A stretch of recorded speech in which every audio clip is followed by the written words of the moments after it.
వైకా jewellers వెలలేని Vaibhogam తరుగులేని నమ్మకం. ఇప్పుడు మన కాకినాడలో డిసెంబర్ 5న ఘనంగా ప్రారంభం కాబోతోంది. నమస్తే రమగారు. నమస్తే జయ.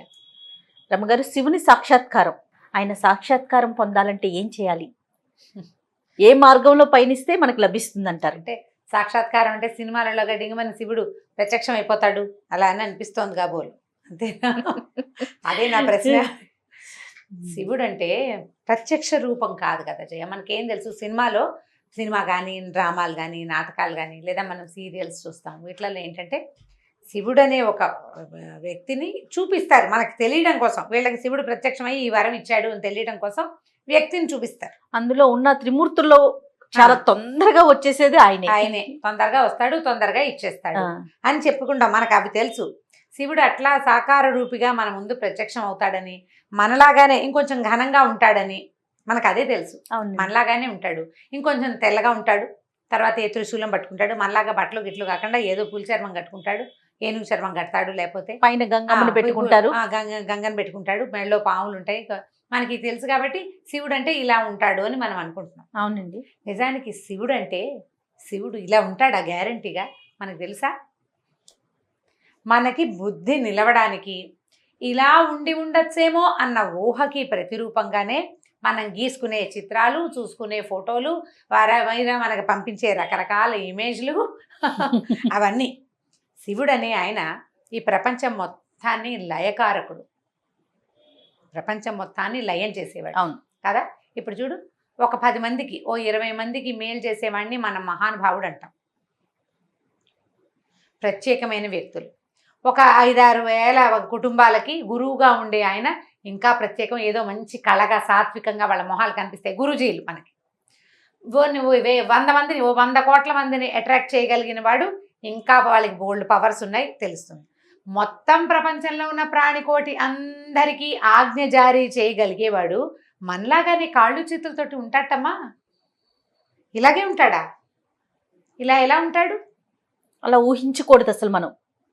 మనకి బుద్ధి నిలవడం కోసం ఏర్పడిన రూపాలు ఇవి.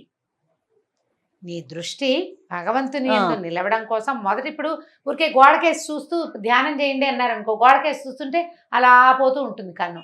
అదే అక్కడ ఒక చుక్క పెట్టారనుకో, ఆ చుక్క కేసి చూస్తుంటే మెల్లిగా ఏమైతే అలా చూస్తున్నాం అనుకోండి. ట్రై చేసి ప్రతి వాళ్ళు చూడండి, తెలుస్తుంది. ఇప్పుడు నేను నీ కేసు చూస్తున్నా, నీ బొట్టు కేసు చూస్తాను అనుకో, కాసేపు అయ్యాక నీ బొట్టు ఇట్లా పెద్దదైపోయినట్టుగా తెలుస్తుంది. దృష్టి దాని మీద నిలబడుతుంది. ఒక చుక్క మనని ఆకర్షించి దృష్టిని నిలబెడుతుంది. ఇది సాధారణంగా తెలిసింది. అవునండి. ఇప్పుడు ఒక చక్కటి రూపం, నీలము తెలుపు కలిసిన ఒక అందమైన స్వరూపం, చక్కటి ముఖం, సగం అరతెరిచిన కళ్ళు, పైన ఒక్క కన్ను బొమ్మ, ఆయన పెదిమలు నవ్వుతున్నాయేమో, మన కోసమే నవ్వుతున్నాయేమో అనిపించేంతటి చక్కటి నవ్వు. ఆ మెడలో మామూలు వాడెవ్వడూ ధరించలేని మహాపన్నగం ఒకటి ఉంటుంది. ఈ మెడభాగం అంతా నీలంగా ఉంటుంది. మీకోసమే నేను ఈ విషయాన్ని స్వీకరించానని చెప్తున్నట్టు. ఇప్పుడు ఇవన్నీ భగవంతుడు, ఈ స్వరూపం మనది, మన కోసం అన్న భావనతో ఏమవుతాం, మనం అందులో లయమై అయి వెళ్ళిపోతాం. మన దృష్టి అందులో లీనమైపోతాం. దానికోసమని ఈ స్వరూపాన్ని చిత్రించారు. ఈయన ఇలాగే ఉండొచ్చు, ఇలాగే ఉంటాడని తెలియదు మనకి. నువ్వు శివుడి బొమ్మలు ఏదైనా చూడు, కాసేపు చూసేసరికల్లా రమ్మంటాడు, మనని పిలిచేస్తున్నట్టు ఉంటుంది. లింగ రూపం చూసామనుకో, మనకేం పెద్దగా భావాలు తెలియవు, అక్కడేదో పవర్ ఉందని ఊహ మనకి, అంతే. అదే నువ్వు స్వరూప ఫోటోను చూడు, ఒక పెద్ద ప్రతిమ ఎక్కడో బాస్పెట్లు వేసుకొని కూర్చున్నాడు, జపం చేసుకుంటున్నాడు. ధ్యానమగ్నుడుగా ఉన్న శివుడు, ఆయన కళ్ళు, ఆయన మొహము, ఆ కూర్చున్న విగ్రహము, ఒక సమున్నత ఆకారము, అవన్నీ కూడా మనని మొత్తం లోపలున్న అన్ని రకాల ఆవేశాలన్నీ లాగేసుకుంటున్నట్టు ఉంటుంది. అవునండి. ఆ లాగేసుకోగలిగే రూపాన్ని మనం చిత్రీకరించుకొని చూస్తున్నాం. శివ సాక్షాత్కారం అంటే మాటలతో చెప్పేది కాదు. మాట ఊరికే ఒట్టి పదం, అది అంతే. నిజంగా సాక్షాత్కారం లభించిన వాడు ఎవరిని మనం చూడలేము. వాళ్ళు మనలాగా మామూలుగా ఏమి ఉండరు. పొందిన వారు కూడా ఉండరంటారా రమగారు? ఎందుకు ఉండరు? మహానుభావులు ఎవరో ఒకళ్ళు మనలాగా ఉండరంటారా? మనలాగా ఇప్పుడు ఈ సంసారంలో ఉండరు కదా, ఇంకా వాళ్ళకి ఏది అక్కర్లేదమ్మా. ఒక్కసారి భగవంతుణ్ణి కంటితో చూడడం అంటే బ్రహ్మానంద స్థితి. ఆ స్థితిని అనుభవించిన వాడికి ఇంకా ప్రపంచంతో పనే ఉంది. ఎవరు కావాలి ఆయనకి? ఇంకా ఏమీ అక్కర్లేదు, ఇక ఏ ఆశ లేదు. ఒక్కసారి భగవంతుణ్ణి కంటితోటి చూడగలిగిన వాడు, పైగా ప్రధానమైనది ఏంటంటే నేకెడ్ అయి భగవంతుణ్ణి చూడలేదు. ఈ కన్ను బయట ప్రపంచాన్ని చూస్తుంది. కన్ను వెనకాలేముందో కంటికి తెలుసా? కంట్లో ఒక నలుసు పడింది, అదేమిటో నువ్వు చెప్పగలవు? నా కంట్లో పడ్డ నలుసు నల్లగా ఆకుపచ్చగా 2 గీతలు ఉన్నాయి దాంట్లో అని చెప్తావా? నువ్వు అద్దంలో చూసుకోవాలి నువ్వు. అంతే. ఏమి కన్ను ప్రపంచం అంతటినీ చూస్తుంది కదా, దా- దాన్ని ఎందుకు చూడదు? పోనీ నా రంగు ఏదో నా కంటికి తెలుసా? నేను అద్దంలో చూసుకుంటే తెలుస్తుంది. లేకపోతే పోనీ నీ కంటి వెనకాల 376 నెర్వ్స్ ఉంటాయి, ఏది ఒక నెర్వ్ని చూడమను. ప్రపంచాన్ని మాత్రమే చూడగలదు. బయటని బాహ్యమైన దానినే చూస్తుంది. మన అవయవాలన్నీ కూడా బాహ్యంగానే ప్రవర్తిస్తాయి. ఇప్పుడు మనం చెవితో అన్ని శబ్దాలు వింటామా జయ? మన చెవి లోపల శూన్యం ఉంటుంది. ఆ శూన్యంలోకే ఈ సౌండ్ వెళ్ళి ఇది మెదడుకి తగిలి తెలియజేస్తుంది. ఆకాశం ఉంటుంది చెవి లోపల. శబ్ద గుణకం ఆకాశం అని చెప్తారు, ఎందుకంటే శబ్దాన్ని కలిగించేది ఆకాశం, అదే చెవిలో ఉంటుంది. చెవి కూడా అంతే, దాని లోపల శబ్దాలు తెలియదు. మెదడులో ఒక టప్పమని ఒక నరం పగిలింది, మన చెవి దాన్ని వినలేదు. మనకు మతిపోతే డాక్టర్ చెప్తాడు వీళ్ళకి మెదడులో నరం చిట్లిందండి అని. ఏమి బయట ప్రపంచాలు చీను చిటుక్కుమన్నా ఓ గుడ్డు సూది పడినా వినపడుతుందే నీ చెవికి. తన లోపల తన వెనకాల నరం చిట్లింది, దానికి ఎందుకు తెలీదు. ప్రశ్నే. ఇప్పుడు బాహ్యేంద్రియాలు ఏవి భగవంతుణ్ణి చూడలేవు, ఇవన్నీ బయటకి ప్రసరించేవి. అంతరింద్రియంతో భగవంతుణ్ణి తెలుసుకోవాలి. ఇప్పుడు అంతరింద్రియం ఏమిటి? మనకు లోపల ఏముంది? మనసు, బుద్ధి, అహంకారము, చిత్తము, ఈ 4 శరీరం లోపల ఉన్నాయి మనకి. నీ మనసు ఎక్కడుంది? ఫలానా చోట ఉందని చెప్పగలమా? బుద్ధి, ఇది మెదడు, దీని పేరు మెదడు. దీంట్లో బుద్ధి ఉందా? ఉంటే ఉండొచ్చు, లేకపోతే లేకపోవచ్చు. చిత్తం, చిత్తశాంతి అనే పదం వాడుతుంటాం. అవునండి. ఏమిటి ఆ పదార్థం? చిత్తం. అది కూడా లోపలే ఉంటుంది. అహంకారం లేనిదెవరు? నేను అనే భావన ఉంది చూసావా, అది ప్రతివాడికి ఉంటుంది. ఈ 4టిని మూసేస్తే అప్పుడు అంతరింద్రియం తెరుచుకుంటుంది. అంతర్నేత్రం భగవంతుణ్ణి చూడగలుగుతుంది. ఈ 4టితోటి కూడా మనం భగవంతుణ్ణి చేరలేం. ఇప్పుడు మనసు అన్ని చోట్లకి పరిగెడుతుంది. ఏది? ఆఫ్రికా వెళ్తావు నీ మనసుతోటి. ఈ ఆఫ్రికా ఎలా వెళ్తావు నువ్వు? ఆఫ్రికా ఈ మొత్తం ప్రపంచ పటంలో ఫలానా చోట ఉంది అని నువ్వు కంటితో చూసి తెలుసుకున్నావు. ఆఫ్రికాలో నల్లటి మనుషులు, ఎత్తైన వాళ్ళు, జీబు జుట్టు ఉన్న వాళ్ళు ఉన్నారని నువ్వు చదివాం, నీకు తెలుసు కదా. ఇప్పుడు ఆఫ్రికాకి ఫ్లైట్లో వెళ్ళాలి, అక్కడ కొబ్బరి చెట్లు ఉంటాయి, సముద్రాలు ఉంటాయి, అవన్నీ నీ ఊహ. నువ్వు ఏవేవి ఇక్కడ చదివావో, ఏవి తెలుసుకున్నావో అక్కడికే నీ మనసు ప్రసరిస్తుంది. ఇక్కడి నుంచి నువ్వు ఆఫ్రికా వెళ్ళిపోతుంది నీ మనసు. నీకు ఆఫ్రికా అనే ప్లేస్ తెలిసి, పేరు తెలిసి, అక్కడ వీళ్ళంతా ఉంటారని తెలిసిన చోటకే నీ మనసు పరిగెడుతుంది. నీకు తెలియని ఒక విషయం వైపు నీ మనసు ఎలా వెళ్తుందో చెప్పు. కష్టం వెళ్ళదు. అందుకంటే వేగమైనది ఏది అంటే మనసు కదా. నీకు తెలియని విషయానికి వెళ్తుందా మనసు? వెళ్ళదు. తెలిసిన వాటికే వెళ్తుంది. ఇవంతా తెలుసు నీకు, ప్రపంచం గురించి మొత్తం తెలుసు. కానీ కన్ను ఏం చూస్తుందో దాన్నే ఇప్పుడు మనసు తెలుసుకుంటుంది కదా. ఇప్పుడు మనసు కూడా తనకి తెలియని విషయం ఏమిటంటే భగవంతుడనే బ్రహ్మ పదార్థం మనసుకు తెలియదు. అది ఎప్పుడు చూడలేదు కదా. కన్ను చూస్తే మనసుకు తెలుస్తుంది, కన్ను చూడనప్పుడు మనసుకు ఎలా తెలుస్తుంది? చెవన్నా వినాలి. కన్ను చూడాలి, చెవి వినాలి, ఆ 2 జరగలేదు. జరగకపోతే మనసుకు తెలిసేదే లేదు. సో ఇప్పుడు మనసుతోటి కూడా మనం భగవంతుడిని చేరలేం, లాభం లేదు. మరి దేంతో వెళ్తావు భగవంతుడి దగ్గరికి? ఈ మనసు, బుద్ధి, అహంకారము, చిత్తము, ఈ 4 కూడా ప్రస్తుతపు జీవితాన్ని ముందుకు తీసుకెళ్ళటానికే మనకు ఉపకరిస్తాయి. కొత్త విషయాన్ని, జ్ఞానాన్ని పెంపొందించుకోవటానికి ఉపకరిస్తాయి. భగవంతుని చేరాలంటే వీటిని మాన్పాలి, వీటిని తగ్గించుకోవాలి, వీటిని వదిలిపెట్టేసేయాలి, మనసుని దాటి ప్రవర్తించాలి. ఇప్పుడు ఈ 4 అనుకుందాం. మనకు మామూలుగా ఇంద్రియాలు ఉన్నాయి. ఏమేమిటి? జ్ఞానేంద్రియాలు, పంచ జ్ఞానేంద్రియాలు, పంచ కర్మేంద్రియాలు. జనరల్గా తెలిసినవే కదా. కన్ను, ముక్కు, చెవి, నాలుక, చర్మం. ఓకే. అక్కడి నుంచి కాళ్ళు, చేతులు, లోపల ఉండే రహస్యవయవాలు, ఇవి మొత్తం కలిపి 10. అంతే కదా. అవునండి. ఈ 10 తోటి మనం అన్ని రకాల ప్రవర్తనలు చేస్తాం. అవును. ఇవి 10, లోపల ఉన్నవి 4. మనసు, బుద్ధి, అహంకారము, చిత్తము 4. వీటితో పాటు ఈ 14 తోటే మనిషి ఉంటాడు ఇప్పుడు ప్రస్తుతం ఎవడైనా సరే, నువ్వు నేను కూడా సమస్తమైన వాళ్ళు. అంటే ఇప్పుడు చెయ్యి నేనేనా? మీలో భాగం. కాలు నేను కాదు, చెవి నేను కాదు, ఈ ముక్కు నాలుక ఏది నేను కాదు, ఇవన్నీ కలిపి నేను. అంతే. అవును. ఇప్పుడు నేను మరణించాను అనుకుందాం. ఆ, ఈ నేను అనే వ్యక్తి మరణించాడు. వీడి శరీరం అంతా ఇక్కడే ఉంటుంది. వీడి పంచ జ్ఞానేంద్రియ పంచ కర్మేంద్రియాలు రోడ్డు మీద ఇక్కడే కనపడతాయి మనకి. వీడు ఇక్కడే ఉన్నాడు కాబట్టి వీడి చిత్తము అతీతము మనసు అహంకారము బుద్ధి వాడిలోనే అక్కడే ఉండాలి కదా. కానీ వీడు ఎందుకు కదలడు? దేనివల్ల వీడు కదలటం లేదు? ఇంతకుముందు దేనివల్ల కదిలాడు, ఇప్పుడు దేనివల్ల కదలటం లేదు? ప్రాణం లేకపోవటంతో. ఇప్పుడు ప్రాణం అనే వస్తువు ఏమిటి?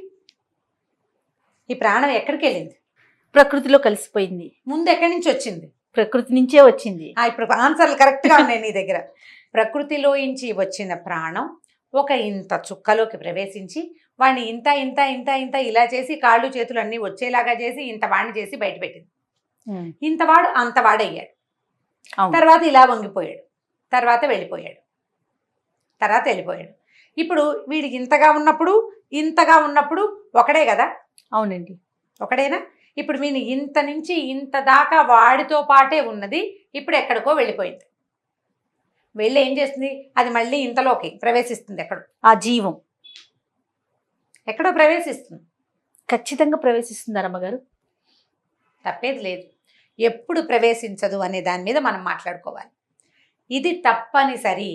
ఇందులో ఏ మార్పు లేదు. నువ్వు మనిషిగా పుడతావా, జంతువుగా పుడతావా, క్రిమికీటకాదులుగా పుడతావా, నువ్వు ఎలా పుడతావు అనేది నువ్వు ఇప్పుడు చేసిన కర్మలు, ఇంతకుముందు చేసిన కర్మల మీదే డిపెండ్ అయ్యి ఉంటుంది. మన కర్మల మీదే. ఖచ్చితంగా. ఈ కర్మ సిద్ధాంతమే భారతీయ తాలూకు అస్తిత్వ సిద్ధాంతం. ఇదే భారతీయ అస్తిత్వం. కర్మ సిద్ధాంతమే భారతీయుల ప్రధానమైన సిద్ధాంతం. ఇవాళ నువ్వు ఒప్పుకోకపో. మేము ఒప్పుకోమండి, మేము ఒప్పుకోవద్దు. ఒప్పుకోకపోయినా తప్పేది లేదు. ఒప్పుకోకపోయినా ఇవాళ 6 అడుగులు ఉన్న నువ్వు ఒకప్పుడు నువ్వు ఒక్క సూది మన మోపినంత చుక్కవి, నువ్వు ఒప్పుకు తీరాలి. ఖచ్చితంగా. సృష్టి ఇప్పుడు సూది మన మోపినంత చిన్న డ్రాప్ నుంచి నువ్వు ఇంత వాడివి అయ్యేందుకు నువ్వేం చేసావు? నువ్వేం చేయలే. నీ లోపల కదులుతోంది ఆ ప్రాణం. అది నీతో ఉంది కాబట్టి ఉన్నావు నువ్వు. అది నీతో ఉంది. ఇప్పుడు ఆ ఉన్నదే భగవంతుడు,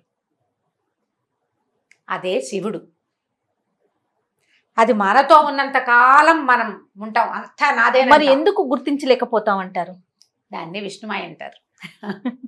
ఇప్పుడు భగవంతుడు ఈ మాయ ఆవరణతోటే మన కథ నడిపిస్తాడు. జయ, నేనే దేవుణ్ణి నీకు మొదటి రోజునే తెలిసిపోయింది, అందరికీ తెలిసిపోయింది. పుట్టగానే నేను దేవుణ్ణని తెలిసిపోతే సృష్టి ఎలా ముందుకెళ్తుంది? ప్రపంచం ఎలా నడుస్తుంది? ఒక్కొక్కడు తెలుసుకుంటాడు. జనన మరణ చక్రాన్ని దాటుకుంటూ వెళ్తాం. ప్రతివాడికి తెలుస్తుంది. కొంతమందికి 1,00,000 జన్మల తర్వాత తెలిసేవాడు కూడా ఉంటాడు. కొద్ది జన్మల్లోనే తెలుసుకోగలిగిన వాడు కొంతమంది ఉంటారు. అంటే ఇప్పుడు మనిషిగా పుట్టడానికి ముందు మనం ఎవరం అంటే జంతువులుగా ఉండుండొచ్చు, ఇంకేదోగా ఉండొచ్చు. పరిణామ క్రమంలో వాటి నుంచి చిన్న కీటకాల నుంచి లేదా చిన్న చేప నుంచి అట్లా మారుతూ మనకు మానవ జన్మ లభించింది. ఈ లభించిన దుర్లభమైన మానవ జన్మని మనం ఉపయోగించుకోవాలి, ధర్మాచరణ చేయాలి. ఇప్పుడు ఈ ధర్మం అనగానే ఒక్కొక్కళ్ళది ఒక్కొక్క ధర్మం కదా. మళ్ళీ ఇందులో బోల్డని జాతులు, మనం ఇప్పుడు చెప్పుకుంటున్న కులాలు, బోల్డని సిద్ధాంతాలు, ద్వైతము అద్వైతము, ఇంకొకటి బుద్ధిజము, జైనిజము, ఎన్నో ఇప్పుడు ఇంకా చాలా ఉన్నాయి. వాటితో పాటు మధ్యలో కొంతమంది గురుగారులు వాళ్ళ సొంత సిద్ధాంతం ఒకటి ప్రవేశపెడుతుంటారు. వాళ్ళు ఉన్నారు సిద్ధాంతకర్తలు. ఎవరు చెప్పినా అల్టిమేట్గా చెప్పేది చివరికి ఇదే కదా జరిగేది. దాంట్లో నుంచి మనం భగవంతుడిని చేరుకునే విధానాన్ని తెలుసుకోవాలి. భారతీయులకి భగవంతుడు ఇచ్చిన పెద్ద అవకాశం ఏంటంటే భగవద్గీత. భగవద్గీతలో ఈ పరిణామ క్రమం స్పష్టంగా చెప్పబడింది. తాపీగా చదివి ఎవరి దగ్గరైనా అర్థం చెప్పుకుంటే బాగా క్లియర్గా తెలుస్తుంది. ఇప్పుడు ఇంగ్లీష్లో మీనింగ్స్ దొరికేసినాయి. నెంబర్ ఆఫ్ టైమ్స్ చదివితే మీ అంతటా మీకే తెలుస్తుంది. ఏమైనా డౌట్స్ వస్తే ఎవరినైనా అడగచ్చు. ఇప్పుడు భగవద్గీత అంటే ఇప్పుడు ప్రతివాడు భగవంతుని చేరాలంటే మనసు బుద్ధి చిత్తాహంకారాలన్నింటినీ మూసేయాలండి, ఇవన్నీ వదిలిపెట్టేయాలి, ప్రపంచాన్ని సర్వసంగ పరిత్యాగులయ్యి భగవంతుని తెలుసుకోవాలంటే అదేం సిద్ధాంతమేం లేదు. సర్వసంగ పరిత్యాగి అవగలిగేవాడు లక్షల్లో కోట్లల్లో ఒకడు ఉంటాడు. మిగిలిన వాళ్ళంతా ఈ సంఘంతోటే, ఈ ప్రపంచంతోటే, ఈ కర్మలన్నీ ఆచరిస్తూనే చక్కగా పెళ్లిళ్ళు చేసుకుని పిల్లల్ని చదివించుకుంటూనే భగవదర్పణం చేయాలి తమ చేసే కర్మలని. ఆ చేసిన వాడు స్లోగా కొన్ని జన్మల్లో భగవంతుడిని చేరుకోగలుగుతాడు. ప్రతి నీటి బొట్టు, ఆకాశం నుంచి పడిన ప్రతి నీటి బొట్టు సముద్రాన్ని చేరాల్సిందే. అట్లాగే మనం ప్రతి జీవి కొంతకాలానికి కొన్ని లక్షల ఏళ్ళకైనా సరే భగవంతుడిని చేరి తీరుతాడు. దానికి మన ప్రయత్నంగా ఇప్పుడు మానవ జన్మలో ఉన్న వారమంతా కూడా మన ప్రయత్నంగా ఏం చేయాలంట? ధర్మాచరణ. ఇప్పుడు నీకేం చెప్పబడిందో నువ్వు అది చెయ్యి. ఇప్పుడు ఎలా ఎవరి పాత్రని వాళ్ళు పోషించటము, ఎవరి పాత్రని వాళ్ళు పోషించడం. మనం ఒక కుటుంబంలో ఉన్నాం. మన కుటుంబానికి ఒక పద్ధతి, ఓ పందా ఉన్నాయి. నీ కుటుంబానికి ఏ పద్ధతి లేదు, ఎవరిన ఒక గురువుని ఆశ్రయించు, అతని బంధాన్ని అనుసరించి ముందుకు తీసుకెళ్ళు, ఇతరులకి సహాయం చేయి. నీ దగ్గర 4 ముద్దలు అన్నం ఉంటే ఒక ముద్ద ఆకలి కొన్నవాడికి ఒక ముద్ద పెట్టు. 4 పక్షులు మీ వాకిట్లో తిరుగుతుంటే 2 గింజలు ఆ పక్షులకు వెయ్యి. ఓ దేవాలయానికి వెళ్ళు, భగవంతుని ప్రార్థించు. ఈ ప్రపంచంలో ఉన్న శక్తి అంతటిని వాడుకోమని నాకు ఇచ్చావు ప్రత్యక్ష నారాయణమూర్తి అని సూర్యుడికి దండం పెట్టు. కార్తీక మాసం, మాఘమాసం స్నానం చేస్తావు చెయ్యవు, ఎలాగోలాగా ఉండు, కనీసం నువ్వు ఇతరులకి సహాయం చేయి. దానివల్ల నువ్వు చేసే చాలా చెడు పనుల నుంచి నీకు కర్మక్షయం కలుగుతుంది. ఆ కర్మలన్నీ తగ్గిపోతాయి. నీకు మంచి సుకర్మలు పెరుగుతాయి, కుకర్మలు తగ్గిపోతాయి. ఇతరులను మోసం చేయకు, పరుల ధనాన్ని అపహరించకు, పరోపకారం చేయడానికి ప్రయత్నం చేయి. పెద్ద ధర్మాచరణ అందరికీ కుదరదు జయ. మేము చేస్తున్నామని నిన్ను చేయమని ఎవరైనా ఎలా అంటారు? నీకు కుదిరింది, నీకు అవకాశం ఉంది, నీ బుద్ధి దాని యందు నిలిచింది. కొంతమందికి నిలుస్తుంది బుద్ధి, రోజు గుళ్ళోకి వెళ్ళాలి, కుదుర్చుకుంటారు. వాళ్ళకి ఇంట్లో కుదురుతుంది, వాళ్ళకి అవకాశం వస్తుంది, వాళ్ళ బుద్ధి కుదురుతుంది. కొంతమందికి అవకాశం ఉండదు, బుద్ధి కుదురుతుంది. కొంతమందికి బుద్ధి కుదిరిన ఏ అవకాశము ఇవ్వరు భగవంతుడు. గుళ్ళోకి వెళ్ళడానికి ఏ అవకాశము ఉండదు. ఏదైనా ధర్మం చేద్దాం, పూజ చేసుకుందాం, పునస్కారం చేసుకుందాం అంటే ఒప్పుకోరు ఎవరు, చుట్టుపక్కల వాళ్ళు. వాళ్ళకి వేరే ధర్మాలు ఉంటాయి. వీడి బుద్ధి ఇట్లా ఆగుతుంది. ఈ పెనుగులాటతోటే సరిపోతుంది. పెనుగులాడద్దు. అవకాశం ఉన్న చిన్న మంచి పనినైనా చేయండి. దేవాలయానికి వెళ్తాం, ఒక దీపం పెట్టుకోండి. దేవాలయాల్లో ఇతరులను నిందించకండి. తప్పకుండా ఏంటి మీరు అలా మాట్లాడకండి, దుర్భాషలు ఆడకండి, ఇతరులను నిందించకండి. ఇవన్నీ ధర్మాలే. ఇది చేస్తూ క్రమంగా ఇప్పుడు ఈ జన్మలో ఇప్పుడు మనం ఉన్నావా, ఇప్పుడు గనక నువ్వు ఇతరులకు సహాయపడు, ఇబ్బంది పెట్టకుండా ఉండు. కనీసం ఎవరికైనా అవసరమైనప్పుడు ఒక 10 రూపాయలు ఇవ్వు, ఒక మంచి మాట చెప్పు. నీ మాట సాయంతో వాళ్ళకి పని అవుతుందంటే మాట సాయం చేసేసేయి. ధనమే జీవితంగా భావించకు. ఎందుకంటే నువ్వు ధనమే జీవితంగా భావిస్తావు. ధనం చాలా అవసరం, అసలు నిర్వివాద అంశం అది. డబ్బులు లేకపోతే ఎలాగా? కానీ డబ్బులే ఉన్నా కుదరదు కదా.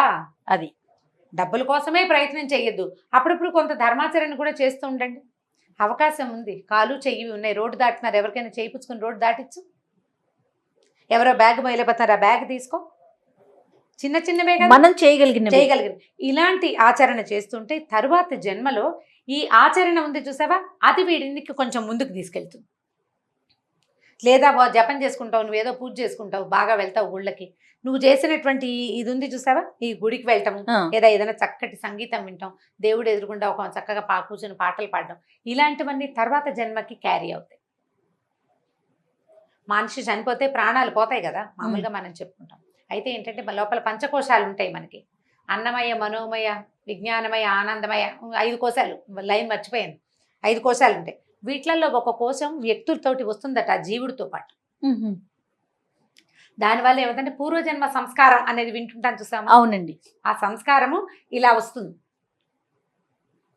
జీవుడితో పాటు వచ్చిన ఆ ప్రత్యేక కోశంలో వాడు ఈ జన్మలో ప్రగాఢంగా విశ్వసించిన ఒక ధర్మం, చాలా ఆసక్తిగా విన్నటువంటి సంగీతం కానీ, చాలా ఆసక్తిగా చేసిన ఒక క్రియ కానీ, ఇంట్లో ఎవరికి రాదండి, ఈ పిల్లాడికి సంగీతం వచ్చు అంటారు. వాడిది పూర్వజన్మ సంస్కారం వల్ల వచ్చిందంట. అది వాడితోటి వెళ్తుంది. నువ్వు ఇప్పుడు దుర్మార్గమైన పనులు చేసావనుకో, కొంత వస్తుంది నీతోటి. ఇంట్లో అందరు వెజిటేరియన్స్ అయితే నీకు ఒక్కడికి చేపలు చూస్తే తినబుద్ధి అవుతుంది. వదిలిపెట్టలేవు. ఆ మరణ సమయంలో కూడా నీకు చేపలే గుర్తొస్తాయి, అవే తినాలనిపిస్తూ పోయావనుకో, అది గుర్తు చేసుకుంటాం అనమాట మనం. కాబట్టి ప్లాన్డ్గా చేసుకోవాలి. ఇప్పుడు మనకు అవకాశం ఉంది, భగవంతుడు మనకి మనిషిగా పుట్టేందుకు అవకాశం ఇచ్చాడు. సాధ్యమైనంత దుష్ప్రవర్తన చేయకుండా సత్ప్రవర్తన చేయటానికి అవకాశాలు తీసుకోవాలి. శివ సాక్షాత్కారం ఎప్పటికో జరుగుతుంది. భగవంతుణ్ణి మనం తెలుసుకున్నాక ఇక మళ్ళీ పుట్టము. మనం మళ్ళా మనకి పుట్టుక లేదు, పునరావృత్తి రహితమైన ముక్తి. తీయండి. దాన్నే ముక్తి లేదా మోక్షం అంటారు. అదే భగవంతుడిని చేరటం. ఇంకా అక్కడ చేరాక ఇక నువ్వు పుట్టేదేం లేదు. మళ్ళీ ఇంకోసారి యుగం మళ్ళీ మొదలవుతుంది కదా, ప్రపంచం అంతా మొదలయ్యేది ఇంకెన్ని తరాల తర్వాత, ఎన్ని యుగాల తర్వాత. అప్పుడు అందరితో పాటు నువ్వు వస్తావు. నువ్వు ప్రత్యేకమైన వాడివి కాదు, నువ్వు ప్రత్యేకమైన వాడు కాదు. వీళ్ళందరూ సముద్రంలో నీటి చుక్కల్లాగా భగవంతుడిలోటి భాగాలం మనం. భగవంతుడు అనే ఒక పెద్ద వస్త్రంలోని ఒక్కొక్క నూలు పోగు ఒక్కొక్క ప్రాణి. ఈ నూలు పోగులన్నీ అక్కడ చేరితే మళ్ళీ అక్కడ వస్త్రం తయారవుతుంది. మళ్ళా సృష్టి మొదలైనప్పుడు వస్త్రంలో ఉన్న పోగులన్నీ బయటకు వస్తాయి. చెట్లు గాను, చేమలు గాను, పురుగు గాను, పిల్లి గాను, ఎలగ్గాను, మనిషి గాను అవే పుడతాయి. నేను ఆ వస్త్రంలోని దాన్నే వాణ్ణే అని మనం తెలుసుకోగలగాలి. ఆ సముద్రపు నీటి చుక్కనే అని గనక మనకి తెలిసిందా, నాలాంటి వాడే నువ్వు కూడా, నా ఎదురుగుండా ఉన్నవాడు కూడా నాలాగానే ఒక భగవంతుని స్వరూపం. వాడి రూపం అలా ఉందంతే. నువ్వు మంచినీళ్ళు తెచ్చావు జయ, ఒక పెద్ద బిందె నిండా. నీళ్లు ఎన్ని ఉంటాయి? బిందెడు నీళ్లు. దాన్ని గ్లాసులో పోసావు, గ్లాసుడు నీళ్ళు. పోనీ చెంబులో పోసావు, చెంబుడు నీళ్లు. ఇప్పుడు అన్నిట్లలో ఉన్నది ఏమిటి? నీళ్ళే. రూపమేగా మారింది. అంతే. ఆఫ్రికాలో నల్లగా ఎత్తుగా జీబు చుట్టుతోటి ఉన్నా వాడు దేవుడే. పోనీ ఇక్కడ యూరోప్లో చూస్తే ఎర్రగా పొడుగ్గా భలే అందంగా ఉన్నారు, బాగున్నారు అనిపిస్తారు, వాళ్ళు భగవంతుడే. నువ్వు నేను కూడా, మనతో పాటు పిల్లి ఎలక అన్నీ కూడా మన కర్మానుభవాలను బట్టి మనం ఎలా పుడతాము, ఎక్కడ పుడతాము అవన్నీ నిర్దేశించబడతాయి. ఇప్పుడు మనం చేసేదే మన తర్వాత జన్మకి కారణం అవుతుంది. నువ్వు మంచివి చేస్తే నీకు మంచి జన్మ, లేదా నువ్వు చాలా అద్భుతమైన కార్యక్రమాలు చేసేస్తే నీకు పునరావృత్తి లేకుండా చక్కగా నువ్వు భగవంతుని చేరిపోతావు. మనకు భగవద్గీతలో చెప్తారు, అంత్యకాలంలో మరణించే సమయంలో నన్ను తలచిన వాడు నా వంటి వాడే అవుతాడని చెప్పాడట కృష్ణుడు. ఎప్పుడు అంత్యకాలంలో ఎలా తలుస్తారు జయ? అంత్యకాలంలో అమ్మో అయ్యో కుయ్యో మొర్రో అంటారు ఎవరైనా. ఎప్పుడు తలుచుకుంటాం మనం? నీకు నిత్యం రామకృష్ణ అనే అలవాటు ఉంటే, చచ్చిపోయి ప్రాణం పోతుంటే రామా ప్రాణం పోతోందిరా అనొచ్చు. సడన్గా రామ ఎలా గుర్తొస్తాడు నీకు? రాడు. ఆ రామని, ఆ కృష్ణని, ఆ నారాయణుడు, ఆ గోవిందుడిని మనతోటి ఉంచుకోవాలి. అంటే నిత్యము నామపారాయణ చేయాలి, స్మరణ చేయాలి. లేదా మంచి మెథడ్ చెప్తాను జయ, ఇప్పటిదాకా ఎప్పుడూ చెప్పలేదు. పిల్లలకి చక్కగా దేవుడి పేర్లు పెట్టుకోండి. గోవింద, రామ, నారాయణ, కృష్ణ అని చక్కగా పిల్లవాడిని పిలుచుకుంటే ఆ పిలుపుతోటి ఉంటుంది. చచ్చిపోయేటప్పుడు పిల్లల్ని ఎలాగో తలుచుకుంటాం. ఆ పిలిచి పిలిచి పిలిచి కృష్ణుడు మనతోటి ఉంటాడు. మనం ఏం చేస్తాం ఇప్పుడు? యష్ మష్ కష్ అని ఇలాగ చివరక్షరాలు 2 అక్షరాలు ఉండాలి, 2వ అక్షరం హలంతం ఉండాలి. ఎలాగో అలాగా కొత్తగా పెట్టాలనుకుంటాం. అందులో మళ్ళీ ఒక అక్షరంతోనే పిలుస్తాం. కొత్త అక్షరంలోనే ఒకే అక్షరంలో పిలుస్తున్నాం. అదేదో సినిమాలో లీ అని పిలుస్తుంటారు వాడిని. లీ అనేది పిలిపేయటం విచిత్రంగా ఉంటుంది. లీ అని పే అని పిలుచుకోకుండా చక్కగా దేవుడి పేర్లు కనుక పెట్టుకున్నామంటే ఏం చక్కగా దేవుడి పేరుని పిలుచుకుంటూ ఉండొచ్చు రోజంతా. దీని మీద మొన్న కార్తీక పురాణంలో ఒక కథ కూడా ఉంది, అజామిళుడి కథ. అందులో నారాయణ నారాయణ అని పిలుస్తాడు. చచ్చిపోయేటప్పుడు కొడుకుని పిలుస్తాడు ఆయన. నారాయణ దూతలు వచ్చేస్తారు, విష్ణు పార్షదులు వచ్చి తీసుకెళ్ళిపోతారు అతను. కాబట్టి చక్కగా పిల్లలకి ఈ పేర్లు పెట్టుకోండి. భగవత్ సాక్షాత్కారం బహుసులువుగా జరుగుతుంది. మనకి ఇచ్చిన ఈ జన్మను ఉపయోగించుకొని తోటి వారికి మనం చేయగలిగినంత ఉపకారం చేయాలి. అంతే. రైట్ అమ్మగారు, నమస్తే. నమస్తే జయ. ఈ వీడియో కనుక మీకు నచ్చినట్లయితే లైక్ చేయండి, షేర్ చేయండి. మరిన్ని వీడియోస్ కోసం మా ఛానల్ని సబ్స్క్రైబ్ చేసుకోండి.